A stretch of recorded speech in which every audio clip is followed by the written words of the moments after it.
Là les gens, je m'appelle Emma et je vous souhaite la bienvenue sur ma chaîne Friendly Couture. Je vous retrouve aujourd'hui pour vous présenter mes réalisations couture du mois de juin. C'est parti!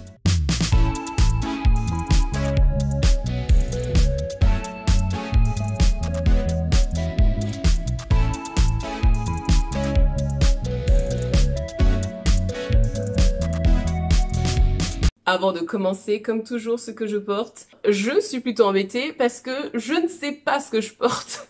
Très étrange, cette petite dame. Ça, c'est un haut que j'ai cousu il y a un petit temps maintenant, vous savez, il y a plusieurs années. Je crois que c'était un Burda Easy. Je suppose que c'est une viscose que Ami des fils m'avait offerte. Donc c'est hyper confortable. Vous voyez, les manches sont grandes, on a un esprit extrêmement babacool. Et je l'associe, donc je vous mets ma tenue complète jusqu'ici avec mon pantalon que je vais vous présenter, enfin que vous connaissez déjà si vous avez vu ma dernière vidéo. Donc c'est le White Leg Pants de chez Peppermint Magazine. En boucle d'oreille, c'est une créatrice qui est sur Etsy. J'ai commandé qu'une seule fois chez elle. Je vous mettrai son lien en barre d'informations, c'est des pièces uniques, donc cette boucle d'oreille-là n'existe plus dans son shop. Avant de commencer, je vous préviens tout de suite, j'ai pas 1 milliard de choses à vous présenter, enfin, à mon sens, hein, c'est toujours pareil. Pour le mois de juin, malgré des vacances de 3 semaines, donc c'était mes congés d'été au mois de juin, j'ai pas énormément cousu parce que j'ai beaucoup voyagé. Oui, j'ai vu du pays. Pendant mes vacances, alors attention, racontage de life. Pendant mes vacances, je me suis retrouvée seule pendant mes vacances puisque mon conjoint travaillant dans la restauration, il a repris le travail. Donc j'avais 3 semaines seule, complètement seule si vous voulez. Donc j'en ai profité pour partir à gauche à droite et j'ai fait de superbes rencontres. J'ai eu la chance de rencontrer de super couturières, j'ai rencontré des personnes extraordinaires. Donc j'ai été à Rennes et j'ai été à Dijon. Les filles, je vous embrasse de là où je suis. Et je suis passée aussi par Strasbourg pour voir ma chère amie des fils. Et on a passé 2 jours ensemble qui étaient top. Donc voilà, tout ça pour vous dire que en gros j'ai pas énormément cousu. Mais bon, je pense que certaines vont me dire ah bah si quand même. En fait c'est des cousettes rapides. Hormis les 2 jeans que j'ai cousus, c'est des cousettes plutôt faciles et rapides que j'ai à vous présenter. Donc ce podcast ne sera pas long, je vous le dis tout de suite. Ça changera de la dernière vidéo. Le mois dernier, à la fin de mon podcast du mois de mai, je vous avais présenté mes Bruna, les 2 que j'avais cousues, que j'adore, donc je vous remets dans un contexte. Personnellement, je l'ai dans ce magazine qui est une version anglaise. Je ne sais pas c'était quel magazine de base. Je vous mets le dessin technique. Donc ils appellent ça une blouse, c'est une chemisette avec des petites manches. Un style vraiment rétro je trouve, que j'aime beaucoup. Et je vous avais dit que j'avais un tissu, une popeline de chez AliExpress dans lequel je voulais absolument réaliser ce modèle. Chose que j'ai faite.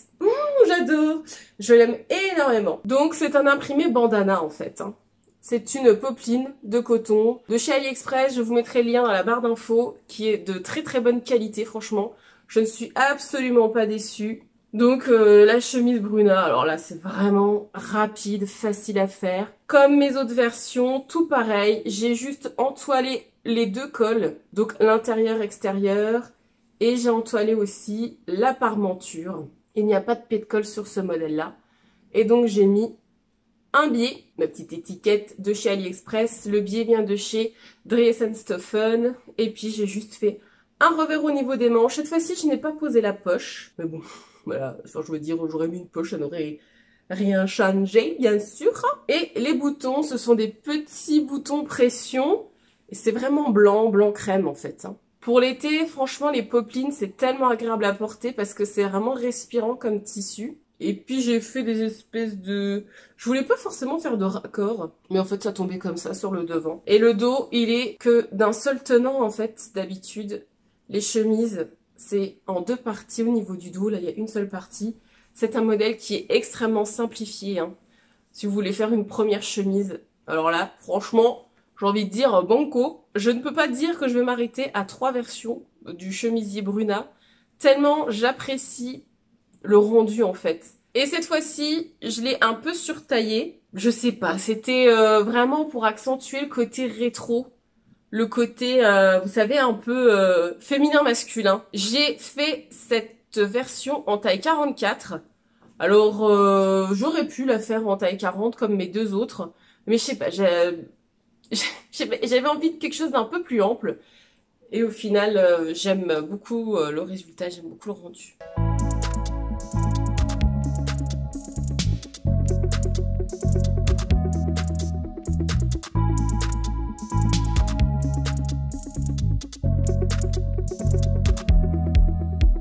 Je continue avec les réalisations que j'ai déjà faites par le passé. Donc c'est des patrons que je connais déjà, que j'ai déjà réalisés. Avec le Carlotta de Make My Lemonade. Donc c'est un short, pareil, un esprit vachement rétro, que j'avais cousu en velours cet hiver, mais qui était trop petit pour moi. Donc j'avais fait la taille 40 qui était trop petite. Là, j'ai tout redécalqué en taille 42 dans ce tissu. Donc voilà le résultat.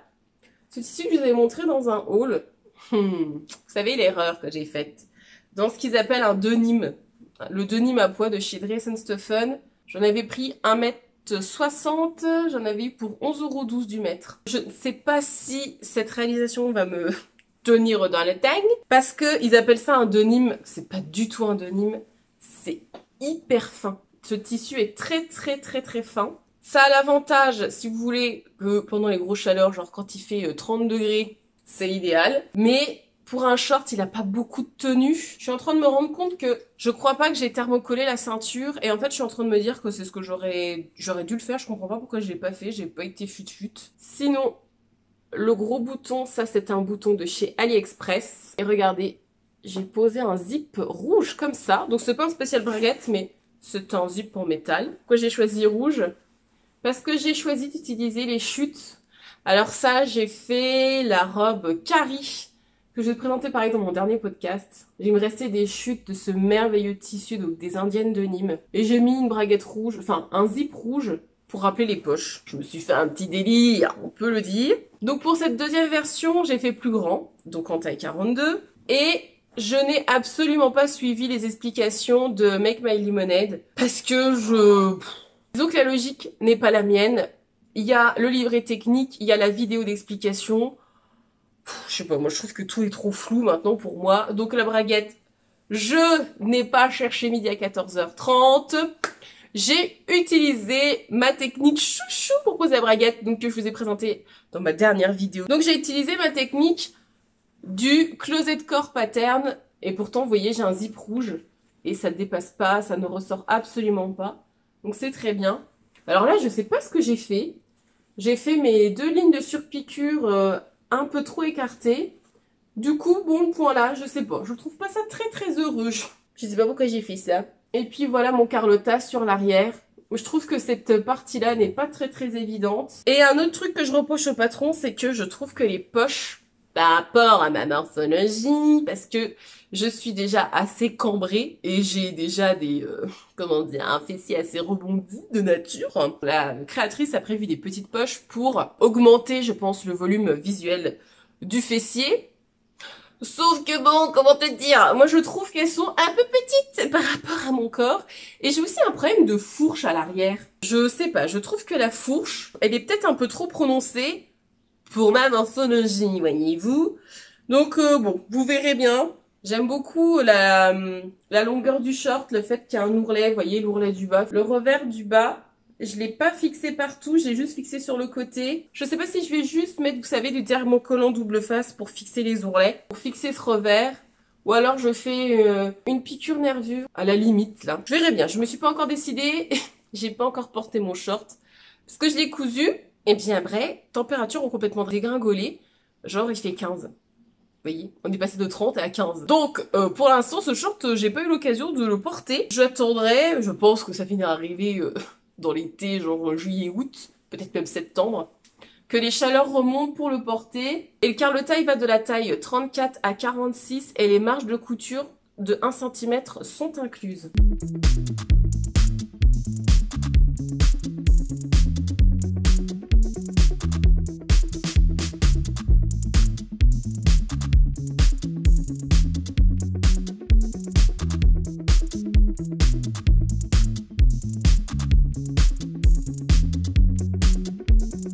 Je vais commencer une série de cousettes très rapides et faciles. Pour celles qui ont les vieux La Maison Victor, j'ai cousu la robe Imani. C'est le La Maison Victor numéro 5 septembre-octobre 2017. Donc la robe Imani, elle va du 30 au 48.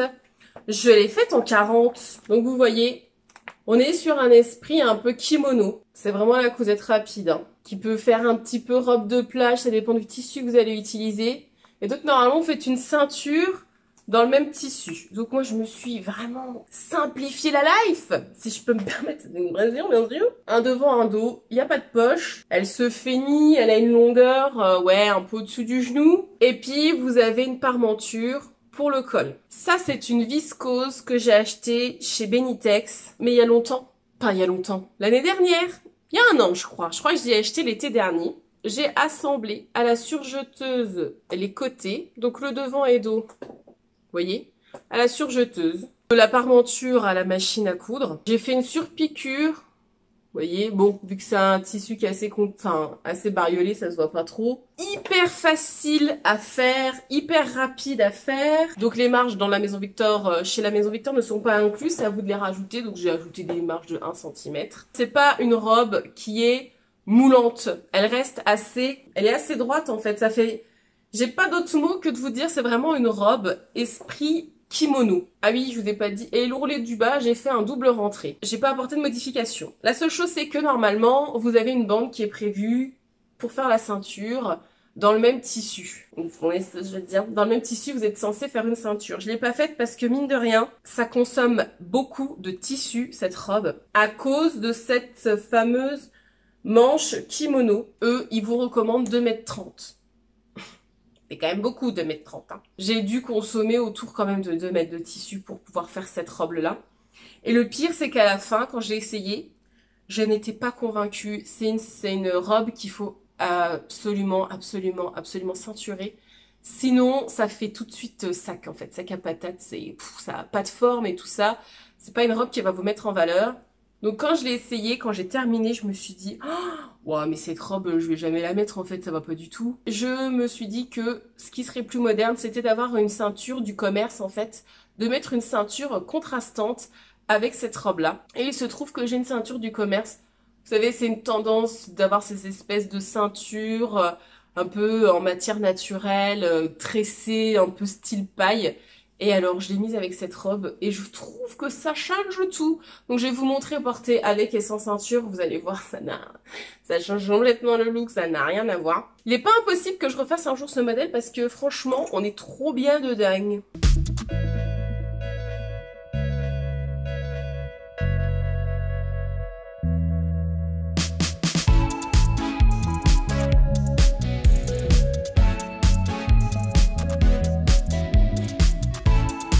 Je vais vous présenter une réalisation où je suis pas entièrement convaincue. C'est le pantalon Fez. Alors celui-là, il est plutôt connu. Donc moi, je l'ai en PDF, qui est un pantalon plutôt fluide, un peu évasé et qui est censé être taille haute. Il va de la taille 30 à 48. J'ai fait une taille 40. Pareil, ça c'est une viscose que j'ai de chez Driesenstoffen.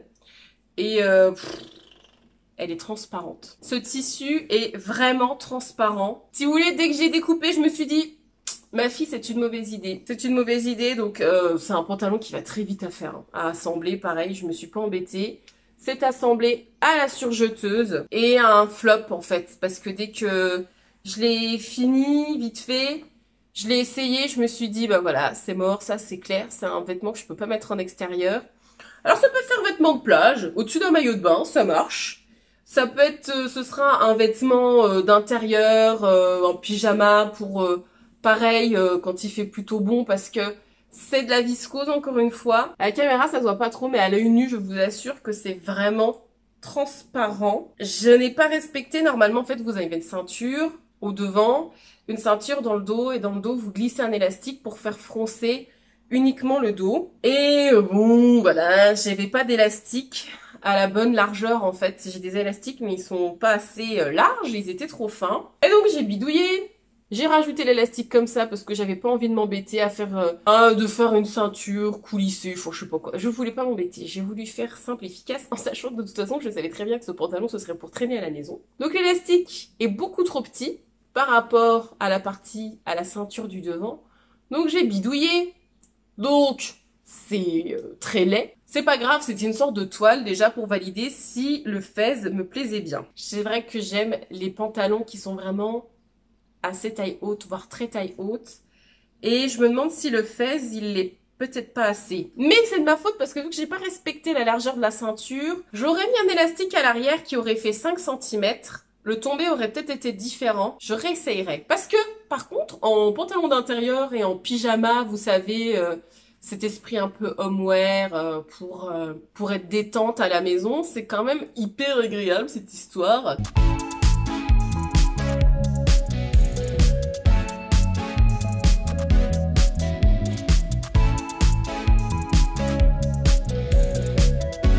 Avec tous mes hauts bariolés, et Dieu sait que j'en ai, hein, des vêtements bariolés, des vêtements imprimés, j'en ai vraiment beaucoup. Alors les robes, c'est pas embêtant, mais c'est vrai que mes hauts, mes jupes sont bariolées. En fait, je me retrouve dans des situations délicates où je ne peux pas mettre mes pièces de vêtements cousus main ensemble parce que, vous voyez, c'est trop d'imprimés qui sont trop différents, qui vont pas ensemble. Donc j'ai commencé sérieusement à paniquer en moi-même en me disant il faut absolument que je couse de l'uni. Il me faut absolument du tissu uni. Et j'ai quand même pas mal de tissus. Et dans tout ce que j'ai, c'est énormément des tissus imprimés. J'ai pas beaucoup de tissus noirs, point. Ou des tissus blancs ou beige, point, vous voyez. Si j'ai de l'uni, ça va être encore de la couleur. J'ai été voir dans tout mon stock des tissus et en fait, j'avais des tissus. Alors je ne peux même pas vous dire d'où ils viennent parce que ça vraiment c'est des tissus que j'ai depuis le début. Je sais pas, j'ai l'impression que c'est des tissus que j'ai depuis au moins 4 ans. Je ne sais plus où je les ai trouvés. Je ne sais à peine ce que c'est. Mais bon bref, j'ai retrouvé ces tissus-là. C'est des matières extrêmement synthétiques, un espèce de crêpe, un espèce de polyester noir. J'avais ça dans mon stock, alors ça. Et donc je me suis dit, il faut que je trouve une jupe. J'ai cherché dans tous mes magazines de couture. Et j'ai trouvé ce fibre mood là. Alors, celui-là, c'est le numéro 10. Et il y avait une jupe. Est-ce que vous verrez? Il y avait cette jupe Betsy. Alors, petit aparté, hein. Alors, celles qui suivent les lives. Franchement, fibre mood, faudrait qu'on en parle de l'intérêt de faire payer à un magazine. Combien il coûte ce magazine? 12,50 €. Les 12,50 €, c'est vraiment si vous êtes fan de photographie. C'est un magazine pour les photographes. Hein. Je comprends cet esprit un petit peu magazine de mode et tout ça. Mais là, la double page pour mettre juste... qui est très jolie en demeurant. C'est pas ça le problème. Cette espèce de sculpture en forme de boule. Un diamant convaincu. Bon, bref, de toute façon. La Betsy, c'est ça. On y voit plus clair, là. Donc, c'est ça, la Betsy. Donc, c'est une jupe très simple, élastiquée à la taille. Et vous avez le devant qui est un peu plus court que le dos. J'avais pas envie de ça. J'avais pas envie d'un devant plus court que le dos. Donc, en fait, ce que j'ai fait, c'est que j'ai juste décalqué la pièce dos et je l'ai utilisé pour faire un devant et un dos. Je n'ai pas décalqué la ceinture parce que je n'aime pas ça, c'est dur pareil. Et donc me voilà avec un élastique qui est tigré et avec du lurex. Ça j'avais trouvé à l'époque quand les Hollandais pouvaient venir nous voir dans la région du Grand Est. Et donc avec le noir, cet élastique qui est large, hein, il fait à peu près 5 cm. Mais je ne pouvais pas mettre cet élastique-là sur mon fez, hein, parce que léopard plus rayures bleu, orange et blanc, vous voyez, c'était pas possible. Là, sur du noir, c'est nickel. Et donc voilà. Donc là, vous avez 2 fois le dos. Donc ce tissu, j'avais 2 tissus noirs en fait qui me restaient. Donc que je connais pas la provenance, je sais pas ce que c'est. Sauf que les 2 étaient transparents. Vous voyez, celui-là, regardez, vous me voyez à travers. Donc ça, c'est un espèce de... je sais pas c'est quoi. C'est du polyester, c'est complètement synthétique et c'est transparent. Et j'avais cette espèce de mousseline aussi. Cette mousseline-là, encore plus transparente. Et pourquoi pas doubler ma jupe avec ces 2 tissus pour essayer de rendre le truc moins transparent. Vous voyez les 2 ensemble? C'est toujours un petit peu transparent, mais ça l'est vraiment beaucoup moins. On va dire que c'est quand même plus acceptable. J'aime beaucoup le tombé, c'est extrêmement fluide. Vu qu'il y allait avoir une doublure, au final, j'ai doublé ma jupe si vous voulez. C'est pas compliqué à faire, hein, je vous assure. Hein. J'ai fait en sorte que ma doublure soit plus courte que la mousseline. J'étais en train de me dire pourquoi j'ai fait ça. Vraiment parce que je trouvais que c'était plus esthétique de faire comme ça. Couper 2 fois le devant, donc 2 fois la pièce dos si vous voulez, pour faire mon devant, mon dos dans le crêpe. Et mon devant, mon dos dans cette espèce de mousseline. Je les ai assemblées toutes les deux. Pareil, hein, je vous assure, je me suis pas embêtée à la surjeteuse. Et sur ma mousseline, mais je vous dis c'est de la mousseline, enfin j'appelle ça de la mousseline, mais je pense que ça en est pas parce que c'est tellement synthétique, c'est tellement glissant ce tissu. Et j'ai surjeté et j'ai fait un simple rentré. Ça fait la blague, ça fait franchement bien la blague. J'ai fait en sorte que ce soit propre aussi bien sur l'envers que sur l'endroit. On aurait pu faire bien sûr des coutures anglaises, surtout sur le tissu transparent, histoire de cacher au mieux les coutures de côté, les coutures d'assemblage. Bien sûr, je ne l'ai pas fait, parce que alors là, je m'en fous complètement. J'ai mis mes jupes envers sur envers, je les ai surjetées ensemble, au niveau de la taille. Et puis après, j'ai juste posé un élastique à la machine à coudre, hein. C'est un point droit que j'ai utilisé. Avec un t-shirt tout simple, avec un haudette, avec un débardeur. Je vais vous montrer, j'ai cousu du débardeur. Ça va hyper bien avec. Ça, franchement, ça va avec pas mal de choses. Et je ne vous ai pas précisé, ça va de la taille 32 à 58. J'ai fait la taille 40.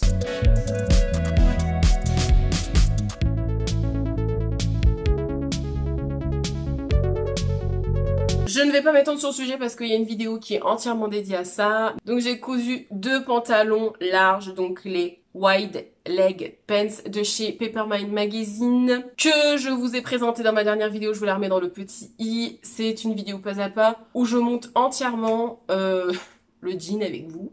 Donc je porte ma première version que j'adore. La deuxième version, je la porte, je pourrais la porter tous les jours.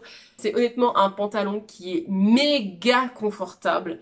Franchement, j'adore le rendu. Je ne sais pas si ça flatte toutes les morphologies, je ne sais pas si ça plaît à tout le monde parce que, comme je vous ai dit dans la vidéo, c'est un pantalon qui taille très très haut et qui est assez large, ça fait vraiment jupe culotte en fait si vous voulez. Mais j'aime tellement ce pantalon que je vais me coudre une 3e version de ce pantalon là. Et je pense sincèrement me faire une version short aussi. Donc voilà, on va pouvoir passer au dernier projet couture. Toujours dans mon idée de il faut absolument que j'ai des vêtements légers pour les fortes chaleurs.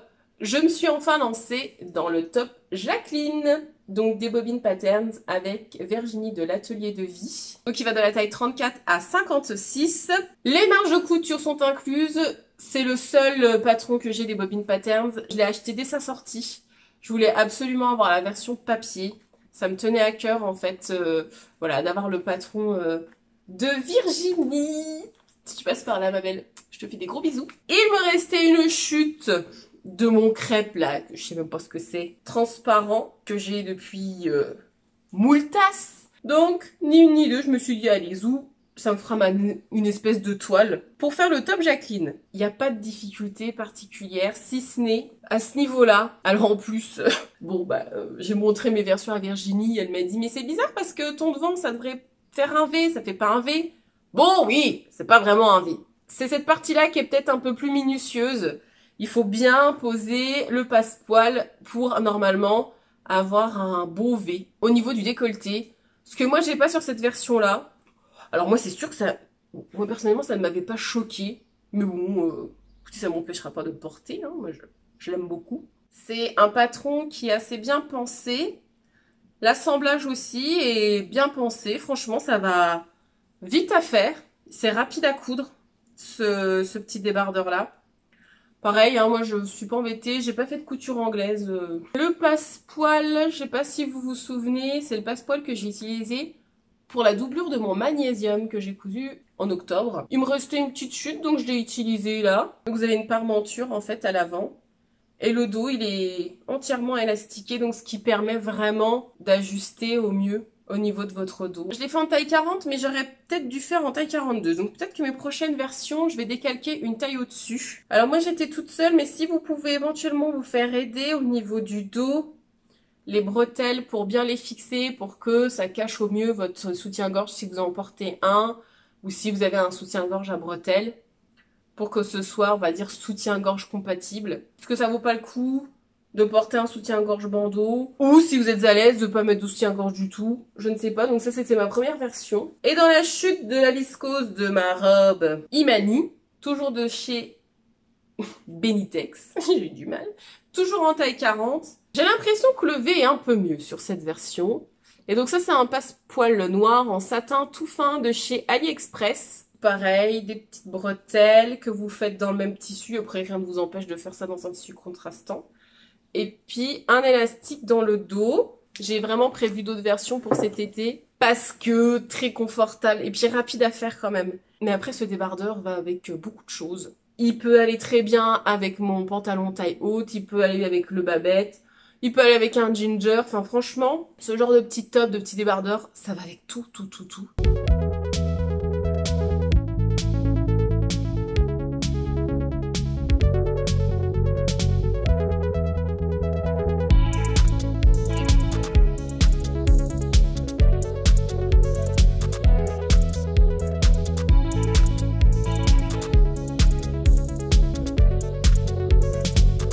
Voilà, je vous ai montré toutes les réalisations que j'ai cousues pendant le mois de juin. Je sais pas combien j'ai de projets en tête. Tellement j'ai de projets, c'est-à-dire que là j'arrive à un stade de ma vie où là c'est complètement abyssal. J'ai vraiment énormément de projets couture. Vous verrez bien ce que j'aurais cousu pour le mois de juillet. Est-ce que j'aurais beaucoup cousu? Franchement, j'en sais rien. Vous verrez bien, il y aura des hauts. Certainement, des robes, certainement, peut-être des jupes, peut-être des shorts, peut-être des pantalons. Vous savez, je fonctionne beaucoup au feeling, à l'envie qui me percute tout de suite maintenant. Donc, quelquefois, je me dis, oh, j'ai trop envie de faire ça, donc je fais ça tout de suite. C'est toujours très compliqué pour moi de vous parler de mes futurs projets, puisque j'en ai aucune idée. J'ai une liste, j'ai des idées dans ma tête, mais je me connais souvent à la dernière minute, je change d'avis, je change de modèle ou je change de tissu, je fais des switches. J'espère que vous avez passé un bon moment en ma compagnie. Si c'est le cas, n'hésitez pas à vous abonner et à laisser un petit commentaire, ça me fait toujours plaisir. Je vous souhaite une excellente continuation dans tout ce que vous faites. Allez!